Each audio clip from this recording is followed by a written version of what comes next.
For our next session, we'll be discussing the mental health journey that cancer patients and survivors face. I'm sure many of us can identify with this.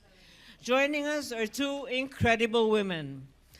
Lia Delgado-Infante, as I call you, can you please take your seat on the big sofa, is a registered psychologist who's with extensive experience working with InTouch Community Services and International School Manila.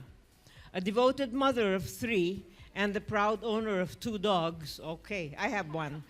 Lia is also a resilient breast cancer survivor, approaching 5 years post-treatment in February 2025.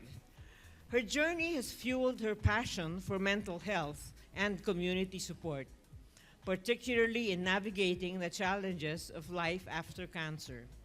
Our second guest, our second panelist, is Alya Honasan. She's one of my favorite people in this community. Alya is an editor, writer, rabid mama to 3 dogs, again, and a 3-legged cat. A zealous environmentalist and an 11-year survivor of breast cancer who is also living with bipolar disorder. She is an advocate of open discussions of mental health problems, especially when confronting the reality of cancer and the need for internal fortitude, a steady faith, and a trusted support system to handle both illnesses. Welcome, Alya and Lia. Hello, everybody. I'm here again because I'm the resident psycho of ICANSERVE. No, no, only because my authority here is because I was suffering from mental illness long before I got diagnosed with cancer. So since the mid-90s, I've been diagnosed as depressive, but in 2019, I was promoted to bipolar. So when I got my cancer, ironically, nung nagka-cancer po ako, hindi ako nade-depress kasi nakafocus ako. What happened to me was right after the treatment, okay ka na, yan, sige, okay, resume life. Doon ako parang binundol ng truck. Doon ako na-depress ng grabe. I would remember driving and having to park kasi I would have to cry, no? So it was, I think it was because lahat ng pinaniniwalaan mo, all of your belief system gets turned around, di ba? Everything that you thought was important, hindi pala.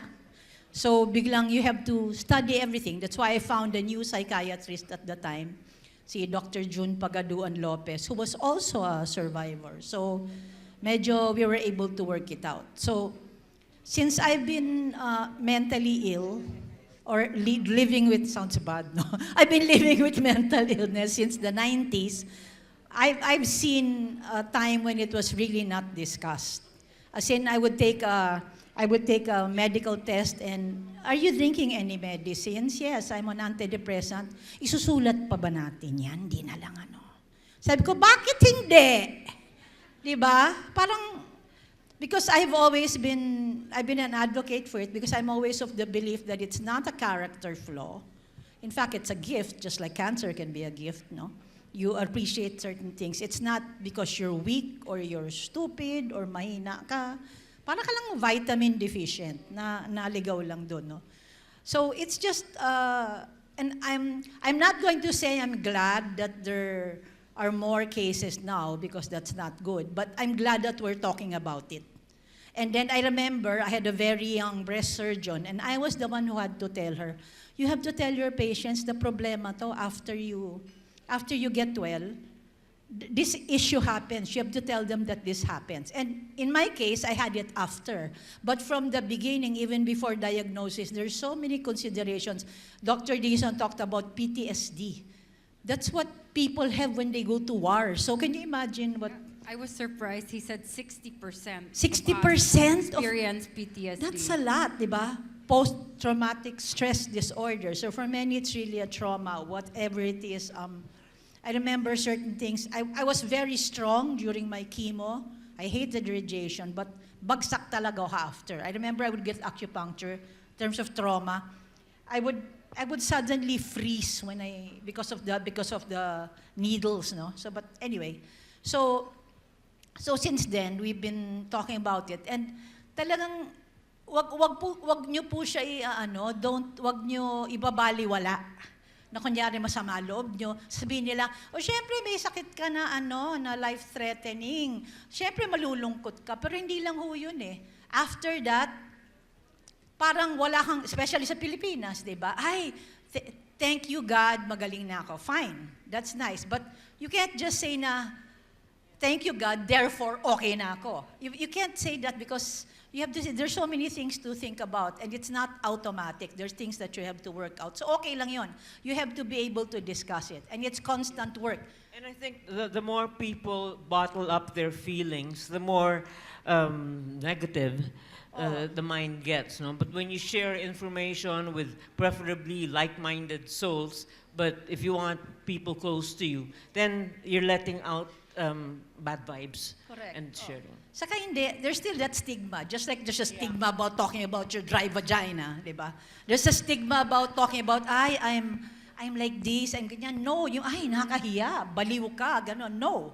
It's not a weakness, no? So, and just as a reminder, if you have a mental health issue, I see so many people, how come I'm relapsing? I'm ganyan.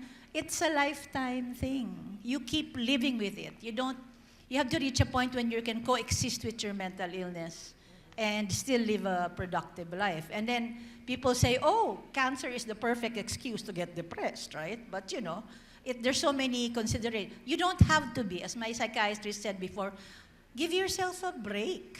You don't have to feel sad, but ang pinaka-importante is please do not hesitate to, and I am talking to the care providers here, these admirable, ladies who work for health. The Mental Health Act, which was approved in 2018, that's Republic Act 11036, says that Filipinos have a fundamental right to mental health. And they also defined mental health workers as advocates, volunteers, us, in other words, under the guidance of a trained professional. And what's interesting to me, it also says that LGUs and everything should be able to educate, train barangay health workers and first-line health workers to deal with mental health issues. Kasi the Philippines has what? 300 to 500 psychiatrists. How many are we? And how many can afford? Yes. Last I heard 500, but I don't know. But so even then, it's restrictive yung price, di ba? I mean, that's already. So, first line of defense po, like we were talking about the other day, you go to your elderly friends, mentors, very close naman yung relationships, and psychiatrists here like to say that we have an advantage in the psycho-spiritual aspect that doesn't happen in the West. Yung you can integrate your faith into what you're doing. So, kung gusto mo, pumunta ka sa pare, samahan nyo sa pare, o sa madre, or sa pastor, or whoever, di ba? So, those are the first lines of defense, all the way to before you get to the psychiatrist. But, talaga, iba-iba. Saka iba-iba manifestation niya. Saka yun, ang mga pinag-uusapan namin, as first-line workers also, you have to get it. You have to be, the training is necessary para hindi, you know how to react, di ba? When somebody tells you, I'm feeling bad, mali yung mga, ay wala yan. Okay lang yan. Snap out of it. That's the worst thing a depressive can hear. Or if the depressive, or if the person the person sees you, ay pangit mo palag kalbo ka. What do you think the patient will feel? So there's training involved talaga. There's a sensitivity training. So yun lang, I have been living with my mental illness for what? Almost 30 years, and I think I'm functional. What do you think? Over-functional. Okay, so I'm just saying, please don't be afraid of it. You can, it shouldn't stop your life. Don't be afraid if you go up and down, and then, Leo will go into the details of what we can do, no? Magagawa natin as care providers in a country where kulang na kulang yung doktor. Okay, magagawa natin. Ano lang naman yun sensitivity saka concern. Ayun naman talaga yung ating hallmark, no? That's why we're here, so we can help others. Thank you. Sensitivity and concern. Let's give Alya a hand. I think Lia has something to share with us with her PowerPoint. Pate. So we named our talk Tibay Lakas, Lakbay ng Laban, because we recognize that our fight against breast cancer is not just a one event, it's a journey. And that it's a journey that requires resilience and a lot of inner strength. So the way we arranged our talk is that we will go through the different stages of the journey and what are the likely mental health challenges that the patients will face and how we can support them. Okay. So we begin with the pre-diagnosis stage, which includes self-examination, mammograms, ultrasounds, and clinical breast exams. And what are the challenges that our mentees are likely to face? No? There's a lot of anxiety about finding a lump. And then once you find a lump, fear about what that lump might be. And then just maybe that fear will result in avoidance. And so as a mentor, it's important to kind of push our mentees to learn as much as they can about these exams, about breast cancer, to get the support they need to face their fear and to find out what the cause of the lump is, what the lump is about. Okay. So then the next stage, still part of pre-diagnosis, is then consulting with a doctor.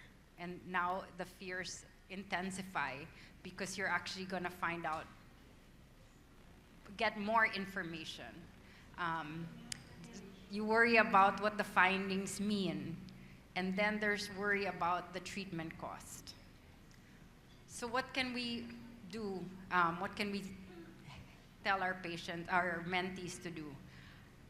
It was very helpful for me to prepare and write down my questions before I even saw the doctor. It's also, and this is just from my experience, also from research and then talking to other patients, bring a support person, because sometimes we have that deer in headlights when we first get the news that it's hard to process the information. So if you can have someone with you, and maybe that person takes the notes. It's important to take notes because sometimes you just don't remember because it's too much information and too much of a shock. Okay.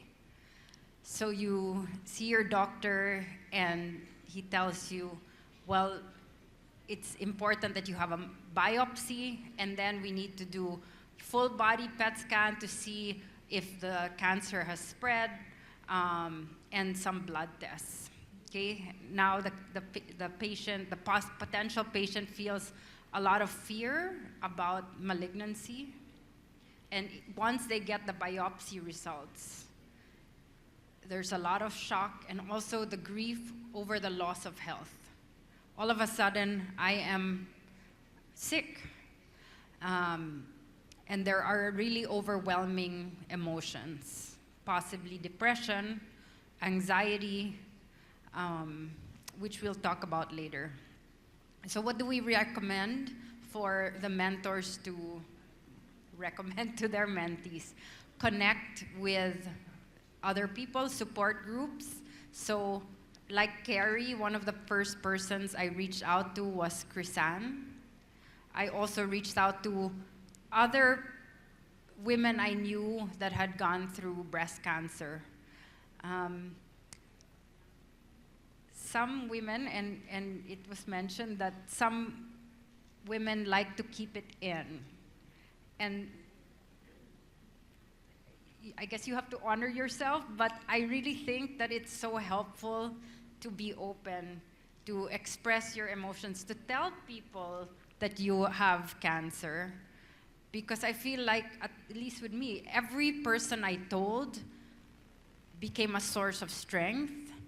Every person I told became a source of information that I might not have found out otherwise. I'm sure you all know that sometimes the doctors don't tell you everything you need to know. And so you find out from the people you talk to. You know, I found out from a tita I bumped into in Mass, oh, maybe you want to use plastic fork and knife because it helps with the metal taste in your mouth. Or just different things, you know? So I find it really useful to be open and to tell. Alya said that cancer can be a gift. And I think she has a point, because when has anybody ever heard, as much as when you have cancer, how much people love you, how they care about you? Like, I don't know, human beings, we wait to tell people how much we appreciate them until they're sick or die, even worse, they're dying. So, yeah. Anyway, you're going to say something. No, I was just going to say that you had Krisan. When I was sick, I remember, of course, paranoid ka pa, no? So, my doctor, yung first chemo ko, she moved it one day because she had an execom in the hospital. So, of course, I was a nervous wreck. Sabi ko, oh no, I'm going to die because they delayed my first chemo. Oh my God, Tapos I called Karen. Karen goes, ay nako, wala yan. Ganyan with her voice like that, with her hair, oh wala yan. And then I said, ay nako, Kara, I promise I'll stop eating processed. I'll stop eating. Kara goes, oh whatever. So you learn that if you survive cancer and you never eat another birthday cake, tanga ka. You're missing out on life. Okay, so the next stage is treatment. So you get your diagnosis, and they present you with all the treatment options and the plan based on your type of cancer. So there's surgery, radiation, chemo, targeted therapy, hormone therapy, that usually comes after. Sometimes you're presented with the option to do chemo first or chemo after surgery. In my case, it was recommended that I do chemotherapy first. And I think we asked every single person to explain why chemo first. Don't you want to remove the tumor right away? And they explain why, and I'm going to diverge and just explain why. It's good to have the tumor still there when you do chemo. Then you see if the chemo is working, because you see it shrinking. And psychologically, for me, it was helpful because I was suffering through chemo, but I was feeling my tumor shrink and get softer and smaller until I couldn't feel it anymore. So that was great. And I was told, if after 2 cycles and it hasn't softened or shrunk, you better come back and we might change your chemo. And do what? And maybe change the protocol. So, yeah, that's my little side push. Okay, so I did after. I'm BRCA1 positive, unfortunately, and I chose to do a double mastectomy. So it's common to be overwhelmed by treatment options. But we know, I mean, not one day, but time is of the essence, so we cannot also take our time. Then there's anxiety about starting treatment, although some of us might have anxiety about waiting for treatment to start. I think there's some relief when we finally get that first chemo, or, you know, we're doing something, right? And then we have concerns about side effects and efficacy. So during this period, we recommend focusing a lot on self-care, you know, doing what makes you feel good, and not feeling guilty about resting and taking the time for yourself. Focus on body positivity. I did yoga throughout chemo, and I think that really helped me. Again, I know we keep repeating this because it's so important, using your support systems and different kinds of support systems. someone from InTouch was supposed to present with me, Annie Mata, and I got free therapy from InTouch because I worked there during my chemo. So that was really helpful. One thing that I did was to prepare myself for the mastectomy by looking at as many pictures as I could of women who had had mastectomies, so I would know what it would look like and how I would look like. I also read books about survivors. I read the book Flat. I went on FB support groups, like, what are those, like Flat and Fabulous and stuff like that. So I want to share a very quick video. So she's someone who really inspired me. She had an Instagram page called Beauty Through the Beast. So she talked a lot about making yourself look pretty, and I used a lot of makeup during chemo, and that really helped me. Allah. Okay, anyway, if we don't get to watch it, you can look it up, Embracing Mastectomy Scars. She did a commercial for Dove where, yeah, she bared it all. Okay. So during chemo and radiation, I think we're all familiar with the side effects of fatigue, hair loss, nausea, and then we have to deal with the body image of losing hair, our hair, losing weight, and then fear of surgery. I remember I was so scared about how I would feel when I saw my chest. And then I was afraid to feel sad after losing my breasts. So I think it's important to discuss everything you're feeling, both physical and emotional, with your healthcare providers. I really think finding a support group is so important. And find a way to stay the course and encourage your mentees to stay the course. Don't shortcut because a side effect is too much. Find a way to deal with the side effect, because there are many ways now to minimize the side effects, right? There are all these medications for the nausea, and we know there are many ways to look beautiful even without hair, right? Lipstick. Number one, lipstick and dangling earrings. Lipstick, eyebrow. I always suggest, because I didn't do it, please microblade your eyebrows before chemo. Bago daw Because mag-chemo. once you start chemo, you might get an infection. So no, before chemo, microblade. If not, you'll have to draw it on every day. Microblade. Okay. Yan ang take home nyo from today. Microblade before chemo. Recommend it to everybody. Life-saving. Yeah, it is. Okay. So, end of treatment. And Alya talked about this a bit. And thankfully, I was warned, no? That after you finish active treatment, because in a way, it feels like the battle is over. There's like that, the adrenaline rush is over. And so what are you faced with? Follow-up appointments, surveillance for recurrence, managing the long-term side effects, and preventive care. And so what do we deal with? You know, adjusting to the post-life treatment, post-treatment, the new normal, as Dr. Dizon mentioned.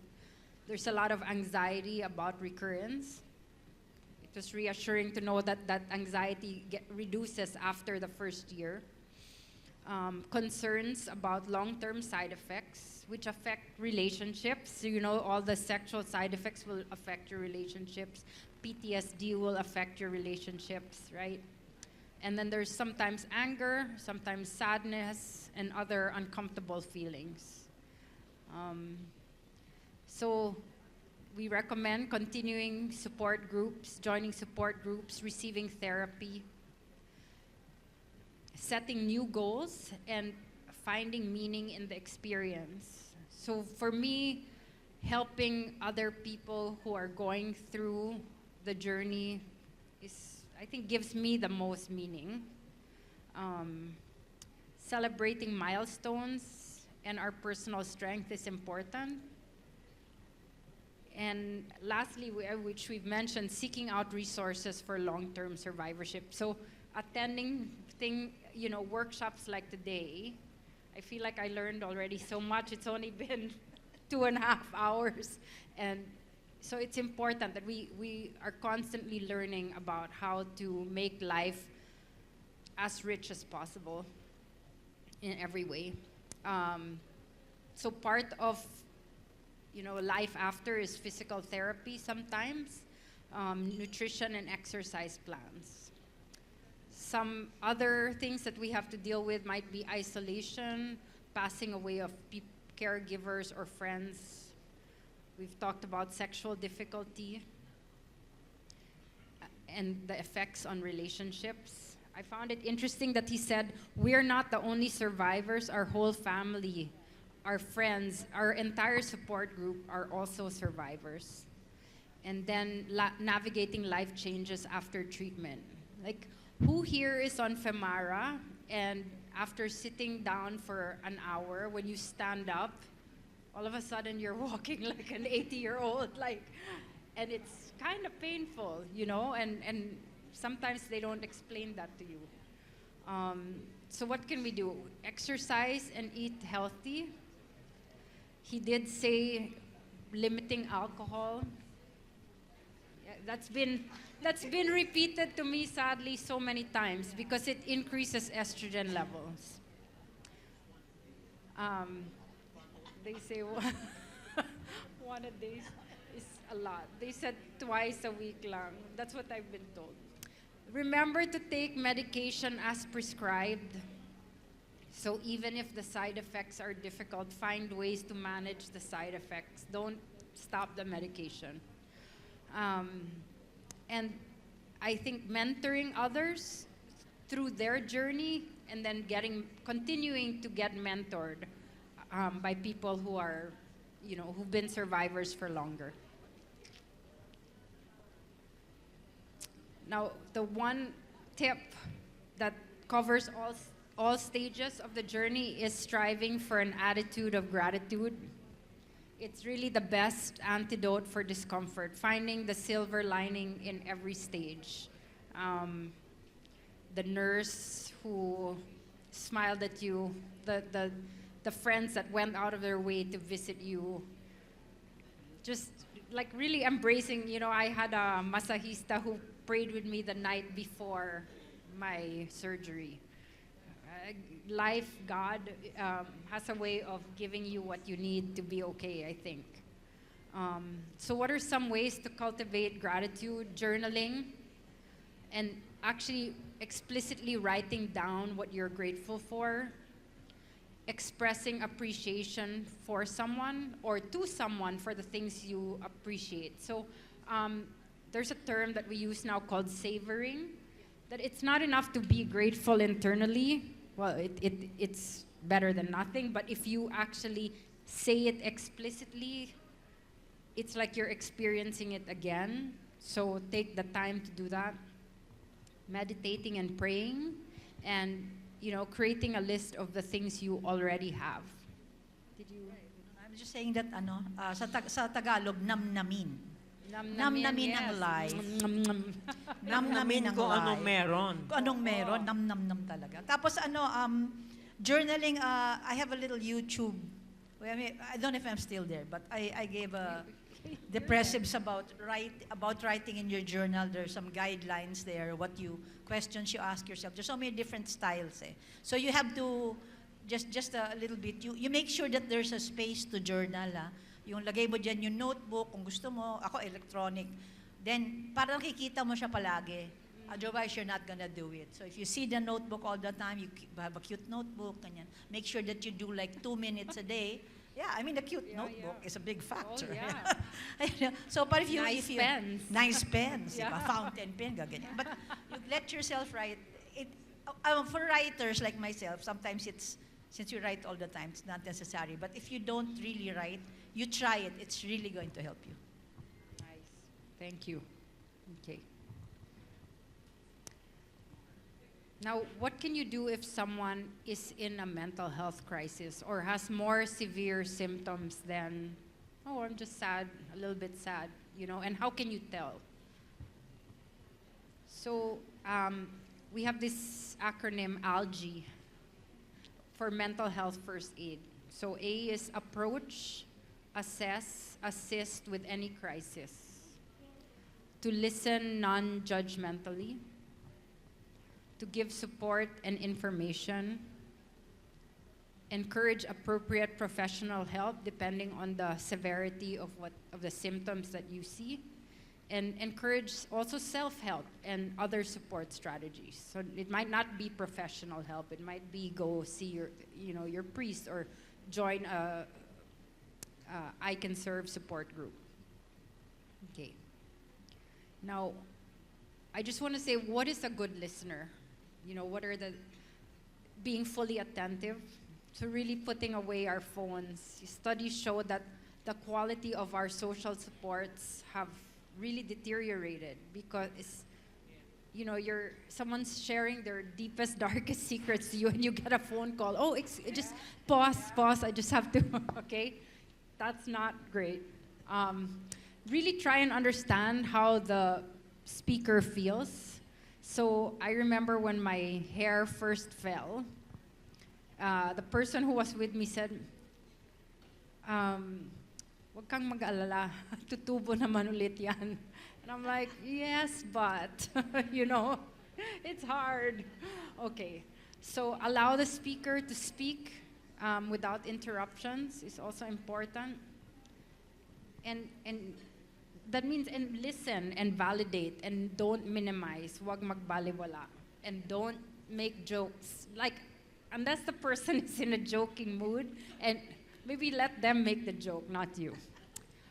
Use positive body language and expressions, and try and ask like open-ended questions, not, just that encourages discussion as opposed to, yes or no questions. Again, be non-judgmental. Don't say things like just get over it, snap out of it. Of course, at the same time, it's okay to normalize, but not minimize, okay? And yeah. So again, let's not be distracted and inattentive. Don't minimize someone's feelings or invalidate them. Oh, you shouldn't feel like that. It's just, yeah, wala yan. Okay? Show disinterest. Oh, I didn't put it here, but sometimes we make it about us. Sometimes, I mean, many times. Yeah, Ay, many ako times. hindi. Ako hindi ako ganyan. Alam mo, ginagawa ko ganito, and then they're shut down. Yeah. And actually, that comes from wanting to help, right? Wanting to share your experience, but just bite your tongue, if possible. Yeah. Yeah. Okay. Duguan ka. So when we're talking to someone or when we're lending a hand, how do we know, oh my gosh, this is serious, it's time to refer, I can't handle this on my own? If the person talks about killing themselves, feeling hopeless, having no reason to live, feeling like a burden, or if they withdraw from their usual activities, they are starting to isolate from family and friends.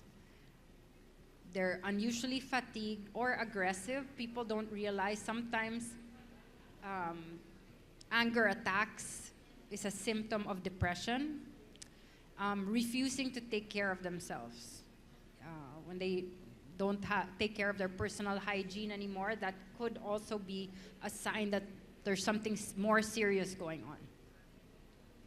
So what are the main symptoms of major depressive disorder? The first two questions that you need to ask to screen for depression are you feeling blue, sad, blue, and down in the dumps all day, every day for the last 2 weeks? 2 weeks, ah? 2 weeks. And then the second, so these are the top two. These are the Parang if they say yes to this, then you have to ask more questions and then definitely refer. Have you lost pleasure or have less pleasure and interest in doing the things you used to like to do? So that's loss of pleasure and sadness are the two main symptoms. And then there are others like too little or too much sleep, loss of appetite or increase of appetite. I know that can be confusing, but just something that's like significant change. Belief that you're worthless, reduced concentration, indecisiveness, suicidal thoughts, of course. Another common mental illness, and there are many kinds of anxiety, but we're focusing on generalized anxiety, is persistent worry, fear, or restlessness.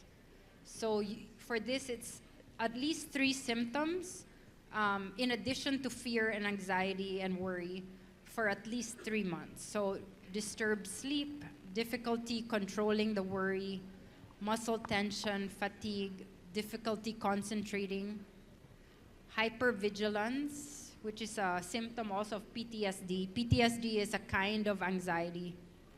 And so if they have any of these for 6 months, then you should definitely refer to a mental health professional. Here are some mental health resources. Oh no, I just saw a typo. Sorry. So these are some resources that you can use. You can take a screenshot. And then here's a QR code. It's on the ICANSERVE. You want to take pictures pa? Sorry. So if yun nga, like Lia saying, classic yun eh. If the one you're mentoring, kasi it's kind of confusing because fatigue, like Dr. Dizon said, is also indicative of, physical treatment. So pag ang tagal-tagal na pagod pa rin, alam mo yun, or else, yun, if you're taking care of somebody, it's hindi natutulog or laging tulog. In my case, I ate myself to 210 pounds and natutulog lang ako ng 4 hours a day. So talagang Okay. All right. I think your video's ready. Yeah. Show it.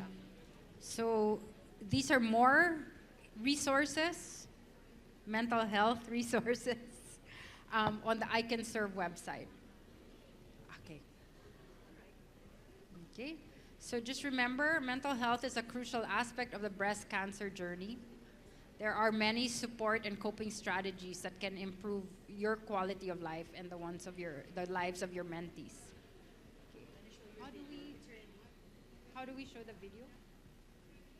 I think mental health is a major part.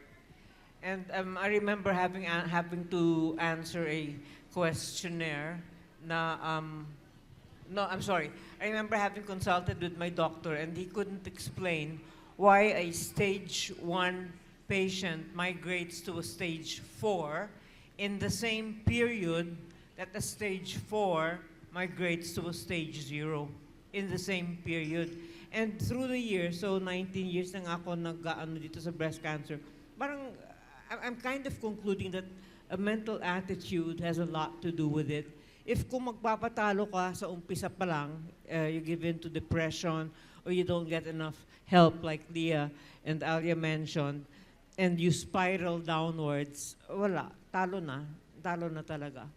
I was going to ask Lia if InTouch actually has a training program for the frontliners, for our support groups here that want to give this kind of service. Well, InTouch has something called Crisis Line, so that's for the phone. But if you are a group that would like training, it's something I'm sure we could arrange. Ayun. For sure. Would you like that? Ayun, training. Oo. Training. Yeah. Kasi What na nga, not to say, Ay, ang pangit ng buhok mo. Pangit ka pala pag kalbo ka yun. Huwag sasabihin niya. I think Kasi na nga, there's a shortage of mental health professionals. So I think we in the room can really help yung frontline as a first step. But then Yes. when you notice the symptoms, which Lia mentioned, then it's time to refer to a real professional. But I think we can do it if given InTouch enough would training. love to, I'm sure. We could put something together.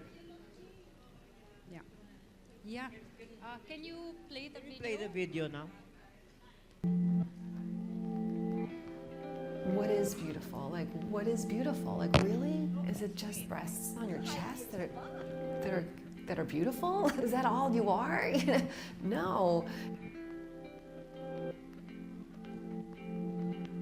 It seems like America is obsessed with women's cleavage, and so when it came time to my breasts being compromised, I didn't want to think of the idea of going flat. I wanted to still have cleavage.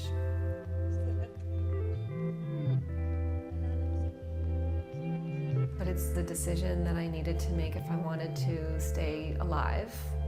Because of our society, there's this expectation that women have long hair and that women have symmetrical breasts and that women have eyebrows and that they have eyelashes. Once women finish treatment, that's when appearance is at the forefront of their mind. Because they've dealt with the disease, they've reduced the threat to their life, and then they start thinking about how their body looks so different.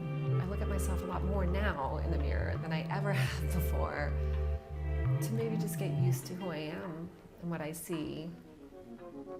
I see all of the different folds and all the different characters of my scars. I see them. I'm still a person. I'm still a woman. I look in my eyes and I say, I'm still alive. Sometimes I don't know how I'm doing it because it's really hard. I see a beautiful woman. How powerful are they that they've had their bodies fight this life-threatening disease? We should be striving to make that group of women realise that they are beautiful, regardless of what appearance their body has.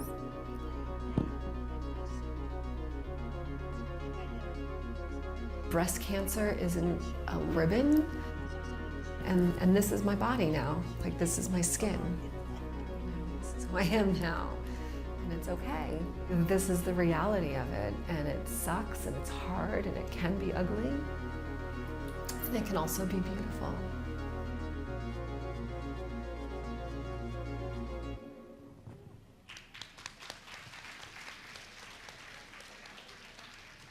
In your experience, Lia, ano yung in your mentoring, like what was the most common concern of the breast cancer patients?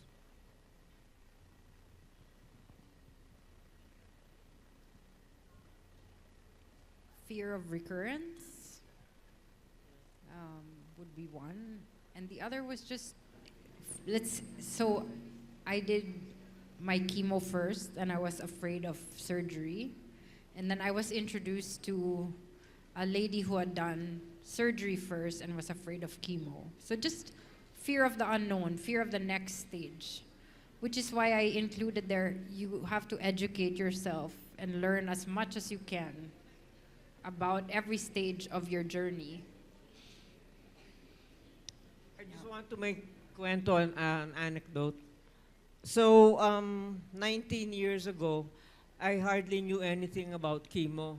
Although someone from ICANSERVE told me, you have to embrace it in order to get cured because that is the cure.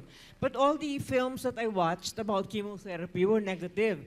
Like, I don't know if you have watched yung movie na Dying Young, see Julia Roberts and some young cute actor. She was like his caregiver, and the after his chemo sessions, he would have terrible, to throw up siya, and he was pale and etc. No?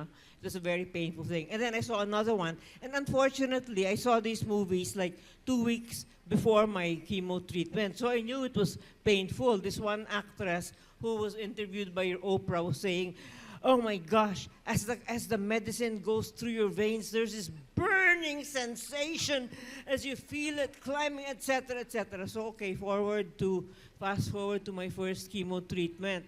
Kasama ko yung ate ko, yung nagka-cancer 3 years after. Anyway, di dumating yung nurse. Kasi for some reason, si Mark ko, my oncologist wanted me to do an overnight every time I would do chemo. And to this day, I don't understand why. And because he said my personality daw requires an overnight stay for... yeah, that's what he said.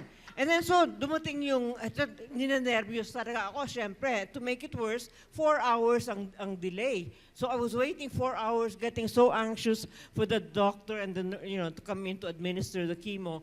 And then, may dumating na nga. So kinabet, yung and then she had to try, then she infused it. And then I said, eto na, ate.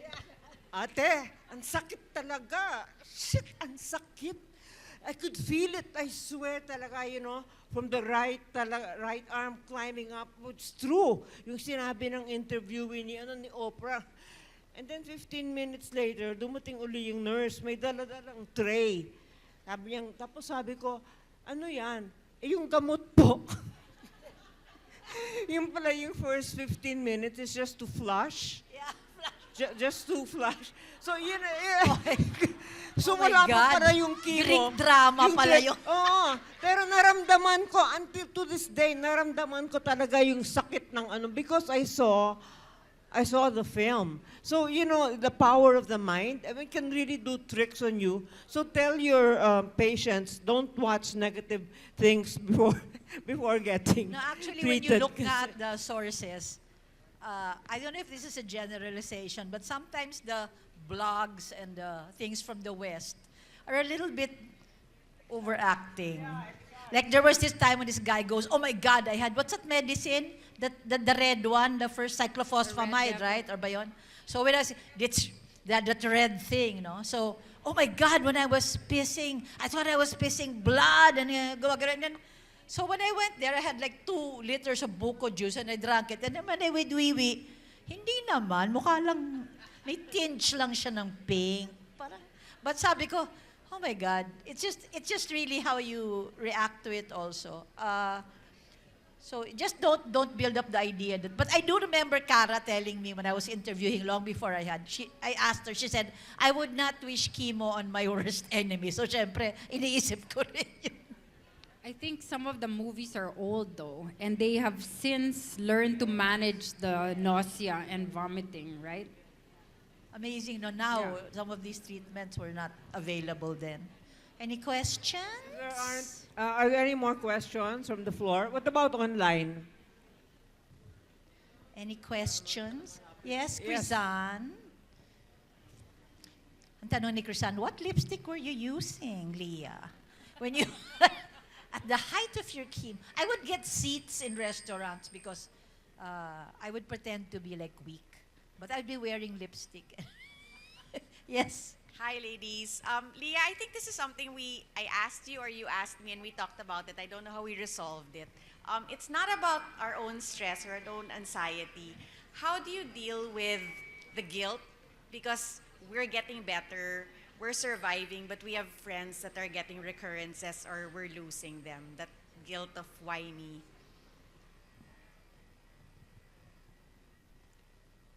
That is tough because one of my friends, he had sarcoma, and he was the one I feel that gave me a lot of strength during my journey. Like when I first shaved my head, he saw my picture, then he texted me, oh, I saw your head, it's nicely shaped like mine. Buti na lang, because if not, we would be like the cone heads in the 90s sitcom. And he didn't make it. And then since then, I've known other people. And I guess it's just acceptance that everyone has their own journey. And if I made it through, it's because I still have work to do. But it is tough. So yeah, just acknowledging that yes, everyone has their own journey, and it inspires me to do more. Yeah. I'm looking at that picture, Crisan. That lady who was walking with her mastectomy, and I'd like to remember Gia Bakiran Sison, who also had herself photographed like that because she was a schoolmate of mine. She welcomed me also, and she was very active. But she passed very suddenly just this year of heart problems related to.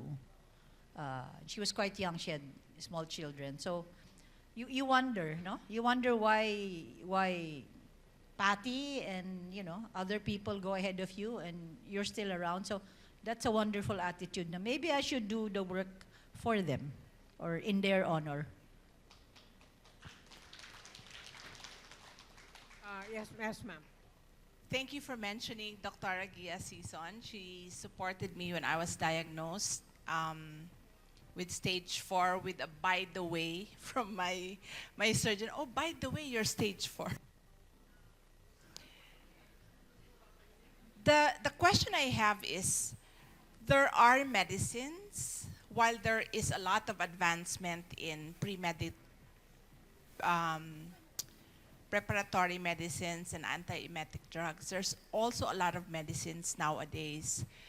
And some of them, I had to make sure na it's not by any of this brand that are supported. Some of them causes depression or triggers depression.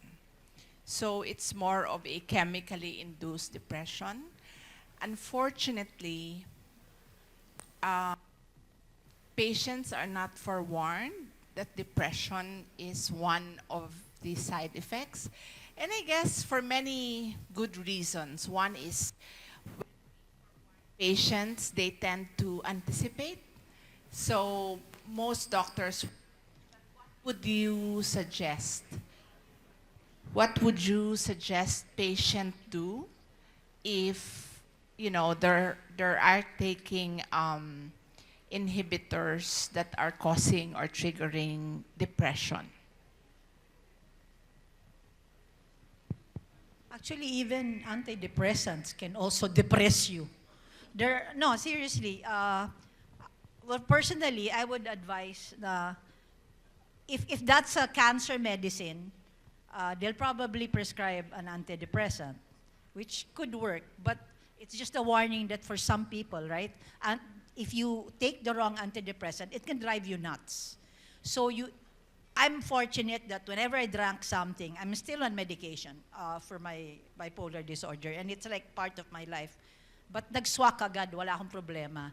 But I know so many people who went through months of changing medicine, even changing doctor. So don't feel bad, no? If you have to see a doctor, mag-shopping kayo. Hindi lang, it's not no choice, or this is the doctor. There will be a doctor who will be.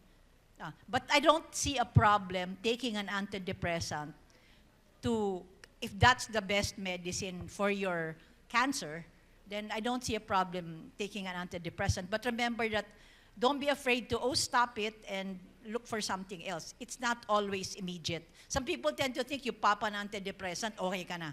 It takes about 2 weeks to work. Antidepressants are different from the anxiolytics that work instantly. And those are just those are habit forming. I don't really, antidepressants are supposedly not habit forming, but they take 2 weeks to kick in. Okay. Hello. So on that note, would you like to say, parting messages, Alya? Parting messages. Yun lang, just my lifelong advocacy aside from, not my lifelong, since I got depressed, is that we really have to keep talking about it. Don't be afraid of it. Like everything, like my philosophy about depression is that you take, and don't be afraid of medicines. Alam naman ng Pilipino, ay magagamot ka, masisira ulo mo. People are telling me that if I drink medicines, my brain will be fried. I mean, it's too late for that already. My brains are already fried.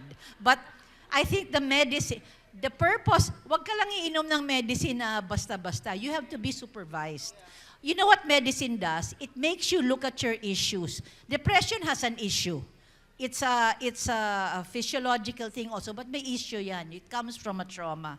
That's my experience. And you can only look at your problem if you're a little bit buffered, You're medicated, you're a little bit calm. Otherwise, you'll never be able to dig it up. So don't be afraid of meds. Meds can save your life. Okay? And basta supervised, huwag ka na maging addict nga. Some people, as long as you're supervised by a doctor and it's, malinaw ang treatment protocol, then please don't be afraid of medication. Don't be afraid of mental illness because it can be beaten. Lia? I agree with what Alya said. Mental illness, first of all, is so common now. And so I guess my parting words would be, don't be afraid to ask for help. Asking for help is actually a sign of strength and confidence. That, to admit that you need help is a sign of confidence. So yeah, and again, I want to reiterate what Alya said, that cancer is tough and it definitely sucks, but it also has a silver lining. And if we remember that throughout the journey, it won't be as tough, I think. So, thank you for having us. Thank you very much.